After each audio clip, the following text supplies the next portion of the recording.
अतिशय सन्माननीय व्यासपीठ आदरणीय परीक्षक पालक शिक्षक आणि माझ्या बालमित्रांनो, प्रथम सर्वांना नमस्कार. मी श्लोक संदीप शिंदे इयत्ता दुसरी शिकतो.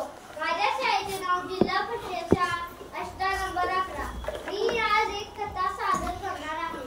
कथेचे नाव आहे खंडीचे प्रेम. एक बाळू नावाचा एक धनगर होता. त्याच्याकडे खूप मेंढ्या होत्या. त्याला ढोल वाजवायला खूप आवडायचे. तो त्याच्या मेंढ्या जायला डोंगरावर घेऊन जायचा व सोबत ढोल सुद्धा न्यायचा. मेंढ्या डोंगरावर खायला लागला की तो त्याची आवडती काम करायचा, म्हणजेच ढोल वाजवायचा. एके दिवशी धनगराने सर्व मेंढ्या चरायला सोडून तो ढोल वाजवू लागला. तेवढाच ढोलाच्या आवाजाने एक हत्ती त्याच्या जवळ येऊन बसली. जसे जसे त्या ढोलाच्या धनगराच्या हाताची थाप पडायची तसे तसे त्या हत्तीच्या डोळ्यात रडू यायचे. धनगराला हत्तीचे रडणे पाहून खूप नवल वाटले. धनगर एक दिवस गेला, 2 दिवस गेले, 1 दिवस गेला, 2 दिवस गेली, 3, 4, 5 दिवसामागून दिवस गेले, पण परिस्थिती काही बदलली नाही. जेव्हा जेव्हा बाळू धनगर ढोल वाजवायचा तेव्हा त्या हत्तीची जरूर रडू लागायची.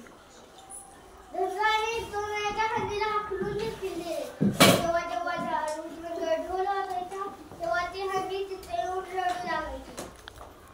एके दिवशी धनगराने ढोल वाजवताना मध्येच थांबला. उसकी हत्ती रडणे थांबून लगेच निघून गेली. धनगराने परत ढोल वाजवायला सुरू केले. हत्ती परत येऊन रडू लागली. धनगराने हत्तीला हात जोडून म्हटले की माझं काही चुकतं का ग? जेव्हा जेव्हा मी ढोल वाजवतो तेव्हा तू इथे येऊन रडतेस. जेव्हा मी ढोल वाजवायचे बंद करतो तेव्हा तू निघून जातेस. कारण काय आहे? माझं काही चुकतं का ग? तेव्हाच हत्ती म्हणते की तुम्ही कोण आहात मला माहित नाही. हे कोणते वाद्य आहे हे मी मला माहित नाही. पण जेव्हा तुम्ही वाद्य वाजवता त्यावर पडणारी प्रत्येक थाप माझ्या काळजावर घाव घालते हो. कारण या ढोलाच्या आवाजाची लोट मला इकडे खेचून आणते. कारण याला जे कातडे आहे ते माझ्या साथीदार म्हणजेच माझ्या ढोलाचे आहे. त्याला एका शिकाऱ्याच्या बंदुकीच्या गोळीच्या भावामुळे मलापासून कायमचे दूर केले. हे ऐकून धनगरांनी शब्द झाला आणि पुढे म्हणाली, माझी एक विनंती आहे. माझ्या मृत्यूनंतर या वाद्याला माझे कातडे लावा. कारण या वाद्यात एक सर्वोच्च सुखदायक संगीत तेव्हाच बाहेर निघेल जेव्हा ढोल दोन्ही बाजूने एकाच लयीत वाजवला जाईल. मग त्याचे एवढे दुःख मलाही सहन करावे लागले. असे म्हणून हत्तीने जागेच प्राण सोडले. धनगराने दुःखी मनाचे हत्तीचे कातडे त्या ढोलाला लावले. मग तो ढोल वाजवताना त्या हत्तीच्या डोळ्यातून अश्रू येत नाही, पण त्या ढोल वाजवणाऱ्या धनगराच्या डोळ्यातून अश्रू दाटून येतात.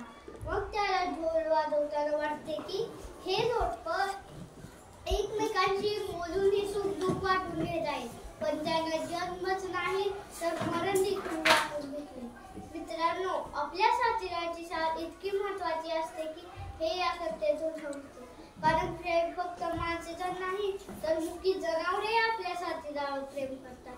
मग माणसे या मुक्याला जनावरांसाठी भावना समजून घेत नाहीत, त्यांची बळी घेतात. प्राणी मात्रांवर दया करावं हे आपण शाळेत शिकतो, पण ह्याचा आपण वापरही केला पाहिजे. धन्यवाद.